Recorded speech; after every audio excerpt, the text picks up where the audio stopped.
Assalamualaikum warahmatullahi wabarakatuh. Ketemu lagi dengan vlog my vlog. Kita akan melanjutkan pembelajaran pada KD 3.8 masih dengan tema teks hikayat. Melanjutkan KD 3.7. Mendeskripsikan dan membandingkan nilai-nilai terkandung dalam cerita rakyat, hikayat, dan teks cerpen.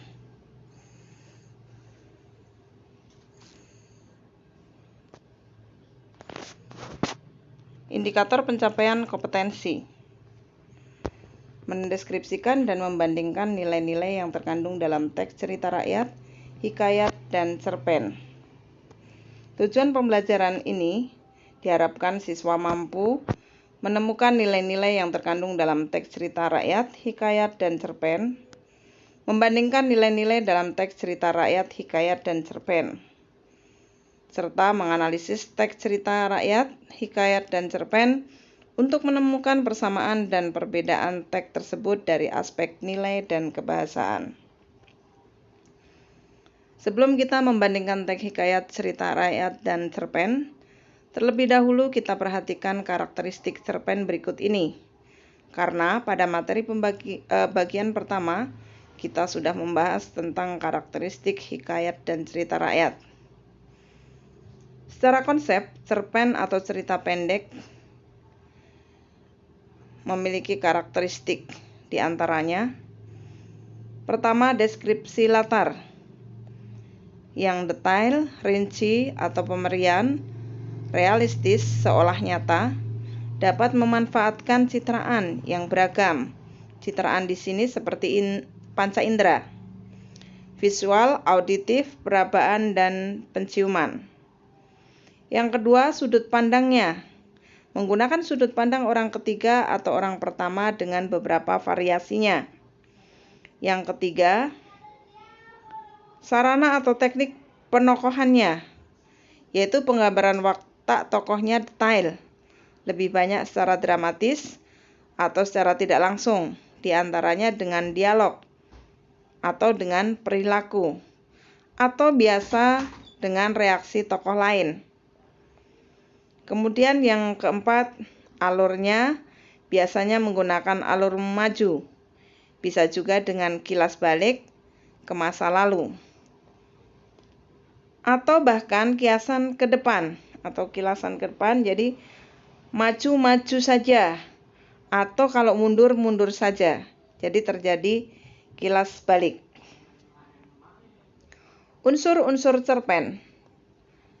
Unsur cerpen, ciri-ciri cerpen secara umum. Mengapa disebut dengan cerpen? Jadi bukan jawabannya apa yang dimaksud dengan cerpen, kemudian dijawab dengan cerita pendek, bukan.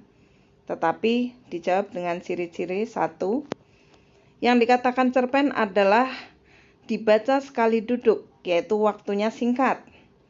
Panjang halaman tidak lebih dari 10 halaman, dengan panjang kata tidak lebih dari 10 kata. Ceritanya hanya mengungkapkan satu peristiwa, sehingga hanya ada satu kali klimak. Kemudian alurnya tunggal, kalau maju-maju saja, kalau mundur-mundur saja. Kemudian tidak mengubah nasib tokoh. Itu dari ciri cerpen secara umum. Yang kedua, unsur cerpen yang berupa unsur intrinsik atau unsur pembangun cerpen.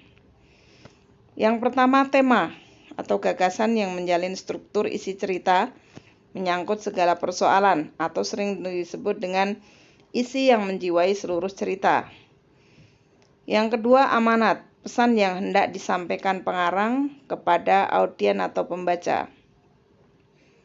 Ketiga, penokohan atau karakter atau tokoh atau watak yang bisa digambarkan secara fisik atau bisa digambarkan melalui dialog atau secara dramatisasi. Yang keempat, alur atau pola penggambaran cerita bersifat kronologis. Latar atau setting bisa berupa waktu, tempat, suasana. Sudut pandang pengarang atau sudut pandang penceritaan itu biasa menggunakan orang pertama atau sudut pandang orang ketiga.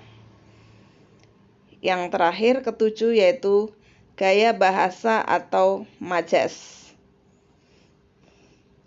Nah, setelah kita mempelajari ketiga teks tersebut, yaitu teks hikayat, karakteristik, dan unsur intrinsiknya, kemudian teks cerita rakyat dan ciri-cirinya secara umum, dan yang baru saja kita pelajari adalah teks cerita pendek dengan karakteristik, ciri secara umum, dan unsur intrinsiknya.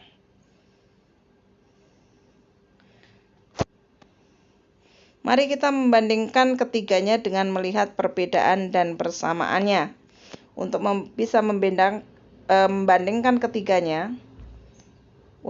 membandingkan ketiganya, maka perlu ada analisis perbedaan dan persamaan dari ketiga teks tersebut. Kita lihat perbedaan teks hikayat dan teks cerita rakyat. Jika kita perhatikan sama, namun ada bedanya. Teks hikayat, teks cerita rakyat. Silahkan Anda perhatikan dan bandingkan. Teks hikayat menceritakan tokoh di suatu kerajaan atau istana sehingga bersifat istana sentris. Sedangkan cerita rakyat menceritakan suatu kejadian dalam kehidupan masyarakat biasa. Kemudian yang hikayat alur ceritanya rumit dan sulit dipahami, kadang berbingkai, ada cerita dalam cerita, yaitu bercabang. Sedangkan pada cerita rakyat, alur ceritanya sederhana, mudah dipahami, umumnya tidak berbingkai. Kemudian dalam hikayat ceritanya banyak berlatar agama Islam, sedangkan dalam cerita rakyat, ceritanya berlatar budaya setempat. Dalam hikayat, tokohnya berupa manusia yang namanya sering dipengaruhi oleh nama Arab. Jadi yang ada di dalam hikayat itu nama-nama yang berasal atau dipengaruhi oleh nama dari Arab, seperti hikayat Abu Nawas, Abdullah. Nah, kemudian dalam cerita rakyat, tokohnya bisa manusia, hewan, tumbuhan, atau makhluk gaib. Nah, sementara yang kita kenal cerita rakyat di Indonesia seperti Malin Kundang, Gunung Pinang, kemudian Pandeglang,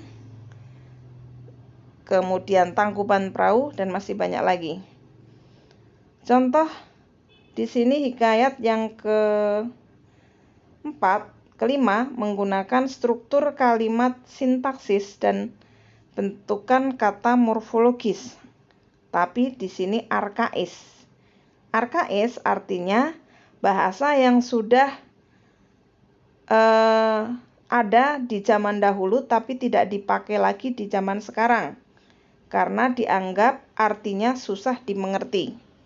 Jadi saya ulangi lagi, arkais adalah bahasa di masa lampau, tapi bisa digunakan di masa sekarang, hanya kurang dimengerti. Sedangkan cerita rakyat yaitu menggunakan struktur kalimat atau sintaksis dan bentukan kata morfologi yang masih lazim dipakai atau digunakan dan mudah dimengerti. Yang terakhir untuk hikayat menggunakan kata-kata kuno, arkais tadi, yang sudah tidak dipakai atau jarang digunakan karena susah dimengerti artinya. Sedangkan dalam cerita rakyat menggunakan kata-kata umum atau lazim tadi yang sering dipakai dan mudah dimengerti artinya. Nah, berikut perbedaan teks hikayat dengan teks cerita pendek. Hikayat menceritakan tokoh di suatu kerajaan atau istana sentris, dikatakan seperti itu. Sedangkan cerpen menceritakan suatu kejadian dalam kehidupan masyarakat biasa. Ini hampir sama dengan cerita rakyat. Yang kedua, alur ceritanya rumit dan sulit dipahami, kadang berbingkai. Sedangkan dalam cerpen, alur ceritanya sederhana, mudah dipahami, alur tunggal. Hanya satu peristiwa sehingga hanya terjadi satu kali klimaks. Ini hampir mirip dengan ciri cerpen atau yang dimaksud dengan cerpen, terjadi satu kali klimaks, satu kali peristiwa, alurnya tunggal. Kemudian dalam hikayat ceritanya banyak berlatar agama, terutama agama Islam dan budaya setempat dengan tema keagamaan. Sedangkan dalam cerpen, ceritanya berlatar sosial, budaya, dengan tema lebih dominan percintaan atau cerita anak muda atau anak remaja zaman sekarang. Tokohnya dalam hikayat manusia yang namanya sering dipengaruhi oleh bahasa Arab. Tadi hikayat Abu Nawas, Abdullah dan sebagainya. Sedangkan dalam cerpen tokohnya tidak mengalami perubahan nasib. Setelah peristiwa satu, tidak ada peristiwa berikutnya. Dan nama-nama tokoh biasanya menggunakan nama-nama yang sedang tren atau sedang naik daun atau nama-nama yang familiar. Dalam hikayat menggunakan struktur kalimat sintaksis dan bentukan kata morfologi arkais yang susah dimengerti. Arkais tadi adalah bahasa kuno, bahasa lampau yang sekarang tidak dipakai lagi karena susah dimengerti.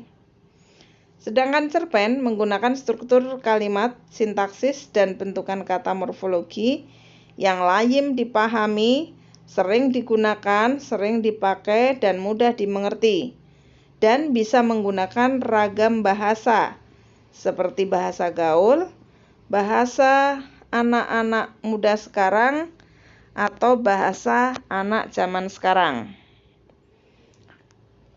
Hikayat menggunakan kata-kata arkais yang sudah jarang digunakan karena susah dimengerti artinya. Sedangkan cerpen menggunakan kata-kata umum, sering dipakai atau sedang tren di kalangan anak muda, dan mudah dimengerti artinya. Nah, setelah kita mempelajari perbedaan dari ketiganya, baik itu teks hikayat, teks cerita rakyat, ataupun teks cerita pendek, maka marilah kita lihat persamaannya. Jika kita perhatikan, persamaannya terdapat pada nilai-nilai kehidupan yang ada dalam ketiga teks tersebut. Nilai religius atau keagamaan, nilai yang berkaitan dengan tuntunan agama, nilai moral, nilai yang berkaitan dengan akhlak atau budi pekerti, baik buruk tingkah laku atau perilaku. Nilai sosial kemasyarakatan atau nilai sosial atau sering disebut dengan nilai kemasyarakatan, yaitu nilai yang berkaitan dengan keselarasan atau keharmonisan antar manusia dalam masyarakat. Yang keempat, nilai pendidikan. Di sini sifatnya mengedukasi, yaitu nilai yang berkaitan dengan pengubahan karakter tingkah laku seseorang menjadi lebih baik atau menjadi bisa menjadi pandai, dari tidak tahu menjadi tahu, dari tidak bisa menjadi bisa, dari tidak paham menjadi paham. Jadi dari sesuatu yang tadinya tidak ada menjadi ada karena adanya perubahan yang lebih baik. Kemudian yang kelima, nilai budaya. Nilai budaya yaitu nilai yang berkaitan dengan adat istiadat atau kebiasaan masyarakat pada zamannya. Misalnya, masyarakat Banten ketika bulan Maulid merayakan Maulid dengan panjang. Tetapi ketika itu berada di daerah Jawa, maka di daerah Jawa tidak ada, terutama misalnya daerah Yogyakarta, tidak ada Maulid dengan nama panjang, tapi di Yogyakarta dengan nama gerebekan atau sekatenan. Nah, itu karena faktor budaya daerah setempat. Kemudian yang keenam, nilai kemanusiaan, nilai yang berhubungan dengan sifat kasih sayang sesama manusia. Yang ketujuh, nilai ekonomi, nilai yang berhubungan dengan kemampuan daya beli masyarakat. Dan yang kedelapan, nilai politik, nilai yang memiliki muatan atau unsur politik atau kekuasaan, atau disebut bahasa gaulnya sih namanya mumpung ada kemauan, maka di situ menggunakan waktu sebaik-baiknya untuk mendapatkan keuntungan. Maka bisa dikatakan sebagai nilai politik, nilai yang memiliki muatan atau unsur politik. Contoh, karena kemarin kita membahas tentang hikayat Gunung Pinang, kita ambil contohnya pada paragraf 2. Nah, pada paragraf 2 ini, ketika niatnya disampaikan kepada ibunya, ternyata ibunya sangat menentang keinginan Dampu Awang. Ibunya merasa sudah cukup meski hidup susah. Ibunya menasihati agar ia membatalkan niatnya untuk merantau. Siang malam, ia melamun memikirkan niatnya untuk tetap merantau. Lama-kelamaan ibunya tidak tega melihat anak sematawayangnya melamun setiap hari. Dengan berat hati, ibunya melepaskannya dengan syarat sesampainya di sana ia harus mengirimkan kabar melalui burung merpati yang diberi nama Ketut. Burung itu dulu piaraan bapaknya semasa masih hidup. Nah, paragraf kedua tadi kita ambil intinya. Di sini diletakkan pada kolom peristiwa dalam teks. Jadi, paragraf kedua ini kita simpulkan inti kalimatnya, kita letakkan pada kolom peristiwa dalam teks.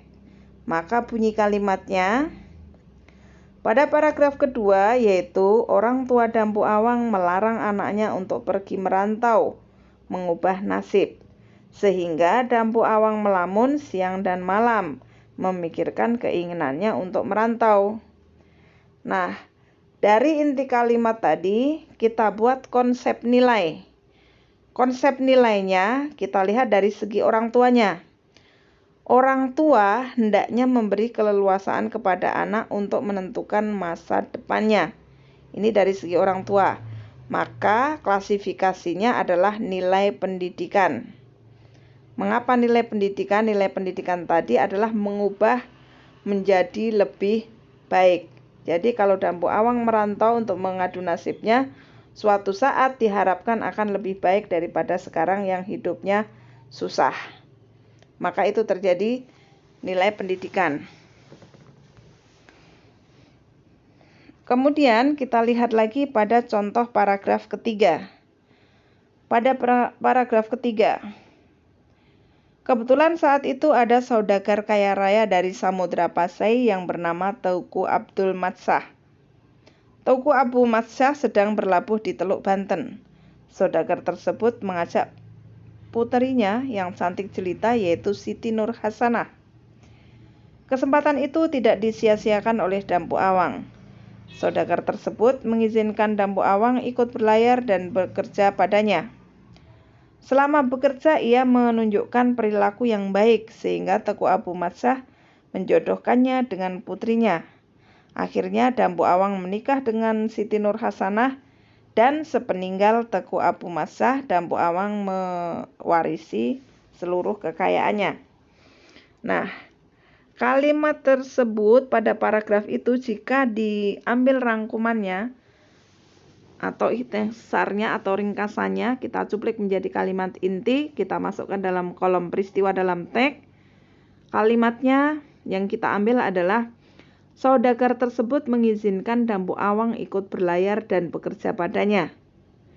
Berarti ini ada sikap. Selama bekerja ia menunjukkan perilaku yang baik sehingga Teuku Abu Matsah menjodohkannya dengan putrinya. Orang tuanya Siti Nur Hasanah menjodohkan putrinya karena melihat perilaku Dampu Awang yang baik. Nah, konsep nilainya ada dua. Yang pertama, selama bekerja Dampu menunjukkan sikap yang baik, maka ini menjadi nilai moral, yaitu sikap tingkah laku. Orang tua menjodohkan anaknya dengan anak yang baik, maka juga termasuk dalam klasifikasi nilai religi dalam agama, yaitu bahwa masa depan anaknya bisa ditentukan atau dijodohkan oleh orang tuanya dengan melihat ciri seperti apa. Ketika orang akan menikah, menjodohkan, maka dilihat dari orangnya baik, hartanya ada, kemudian bibitnya ada. Ketika ketiganya tidak ada, maka agamanya. Nah, berikutnya, tadi adalah 2 contoh nilai-nilai kehidupan yang dapat dipetik hikmahnya dari cerita Gunung Pinang. Cerita Gunung Pinang ini adalah cerita hikayat. Bagaimana kalau cerita tadi kita analisis teks cerita rakyat tersebut dengan mendeskripsikan peristiwa dalam teks dengan menyusun inti kalimat, menentukan konsep nilai, dan kemudian menentukan klasifikasi nilai-nilai. Nah, berikut formatnya agar kalian lebih paham. Jadi, intinya dari keseluruhan pada paragraf di awal pertemuan pertama atau bagian pertama yaitu KD 37 dibaca secara lengkap tentang hikayat atau cerita rakyat Gunung Pinang. Kemudian Anda untuk berlatih silahkan isi format tabel berikut. Nah, silahkan Anda lakukan agar Anda lebih memahaminya. Nah, kita lanjutkan lagi dengan contoh-contoh cerita rakyat tersebut kita ubah menjadi beberapa cuplikan cerpen. Karena kalau tadi adalah contoh cerita rakyat, berikut ini adalah contoh cuplikan beberapa cerpen. Yang pertama, cuplikan cerpen Canting 414 karya Faksimili Hamida. Sehari berlalu, Hadi dan Sekar berada di rumah Simbo. Oh iya, Bapak kemana ya? Dari tadi pagi aku belum bertemu dengannya, tanya Hadi. Sekar menarik selimutnya dan mengubah posisinya. Ia menatap atap rumahnya dengan tatapan hampa. Kamu kenapa? Hadi langsung menangkap rona kesedihan yang mendadak terekam jeda di wajah ayu istrinya. Sepertinya Bapak sengaja menghindariku, Mas. Bapak sengaja pergi dari subuh sampai petang begini agar tidak bertemu denganku, jelasnya. Pelupuk matanya mulai mengenang. Seburuk itukah hubungan kalian? Tanyanya. Sekar mengangguk perlahan, isakannya mulai terdengar. Iba Hadi menatap belayan jiwanya. Ia lalu membalikkan badan Sekar dan membenamkannya di dadanya. Membiarkannya tangis menumpahkan kesedihannya. Sekar memang pernah bercerita bahwa hubungannya dengan Bapak tidak baik. Hanya saja ia tidak menyangka akan separah ini, sampai Bapak tidak mau menemui putrinya sendiri. Hadi melihat Bapak tertawa bahagia hanya saat hari pernikahan mereka. Ia kira hubungan mereka sudah baik-baik saja. Ternyata tidak, entah apa sebabnya. Nah, mari kita analisis cuplikan Canting. Cuplikan peristiwanya kita ambil, kemudian konsep nilainya, kemudian nilai. Hadi menangkap rona kesedihan di wajah istrinya, Sekar. Sekar yang sering melamun sejak berada di rumah orang tuanya, mengingat bapaknya yang menghindarinya, tidak mau menemuinya. Konsep nilainya, kerinduan akan kasih sayang seorang anak dari bapak, atau sebaliknya kerinduan akan kasih sayang seorang anak kepada bapak. Maka adanya perlindungan seorang suami kepada istri, nilai kemanusiaan, yaitu adanya nilai kasih sayang. Cuplikan yang kedua, sengaja menghindari dari tidak mau menemui sehingga terjalin hubungan yang buruk antara bapak dan anak. Menimbulkan hubungan keluarga yang tidak harmonis, konsep nilainya. Maka klasifikasi nilai adalah nilai sosial. Yang ketiga, Sekar memang pernah bercerita bahwa hubungannya dengan bapak tidak baik karena bapak menginginkan anak laki-laki, bukan anak perempuan. Hanya saja ia tidak menyangka akan separah ini, sampai bapak tidak mau menemui putrinya sendiri. Konsep nilainya, orang tua yang tidak mau bertemu dengan anaknya hanya karena dia adalah seorang perempuan, sedangkan bapak ini menginginkan anak laki-laki. Anak keturunan bukan kita yang meminta, tapi sudah ditakdirkan oleh Allah bahwa anak yang lahir laki-laki atau perempuan bukan kehendak kita. Maka itu menjadi nilai agama terkait dengan ketuhanan.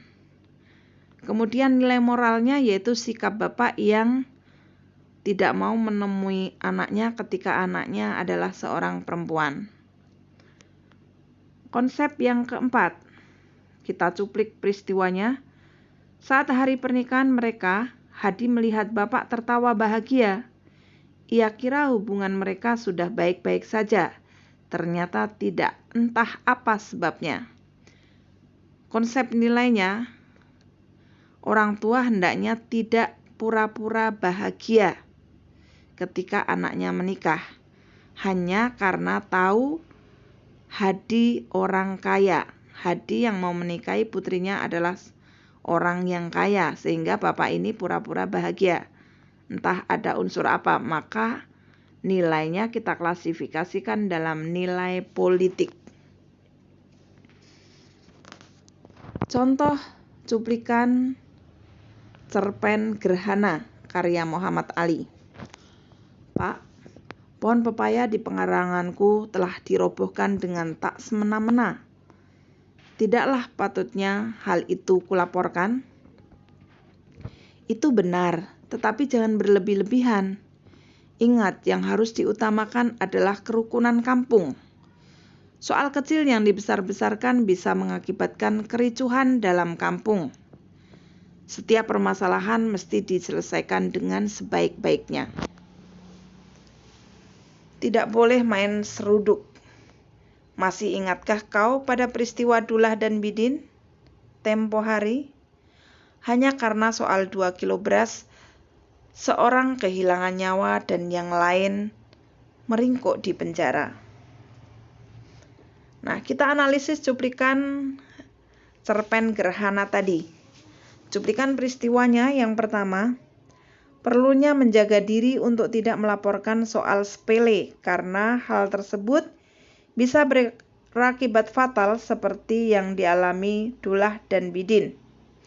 Konsep nilainya mempertimbangkan sebab akibat yang akan terjadi jika soal sepele harus dilaporkan, maka menjadi nilai moral. Cuplikan yang kedua, ingat, yang harus diutamakan adalah kerukunan kampung. Soal kecil yang dibesar-besarkan bisa mengakibatkan kericuhan dalam kampung. Konsep nilainya, menjaga kerukunan kampung dengan menghargai tetangga walaupun harus menahan rasa. Maka ini nilai sosial. Yang ketiga, setiap permasalahan mesti diselesaikan dengan sebaik-baiknya. Tidak boleh main seruduk. Konsep nilainya, menyelesaikan masalah dengan hukum atau adat yang ada dalam kampung, maka menjadi nilai budaya. Karena harus mengikuti keadaan suatu daerah. Kemudian yang keempat, hanya karena soal 2 kilo beras, seorang kehilangan nyawa dan yang lain meringkuk di penjara. Kita ambil konsep nilainya, bisa memaafkan dengan hal-hal yang sepele atau bisa berbagi dengan ikhlas dan tawakal, jangan sampai menghilangkan nyawa orang lain. Karena nyawa bukan hak kita untuk menghilangkan, tapi itu adalah hak Allah. Maka ini menjadi nilai agama, ada keterkaitan dengan ketuhanan. Nah, sukses selalu untuk Anda. Jangan lupa like, share, dan subscribe bagi yang belum. Demikian yang bisa kami sampaikan dalam materi kali ini. Sampai jumpa pada pelajaran berikutnya, yaitu menganalisis cerpen berdasarkan struktur teks dan kaidah kebahasaan. Nah, sampai ketemu pada pertemuan yang akan datang membahas materi tentang menganalisis cerpen berdasarkan struktur teks dan kaidah kebahasaan. Sukses selalu untuk Anda. Wassalamualaikum warahmatullahi wabarakatuh.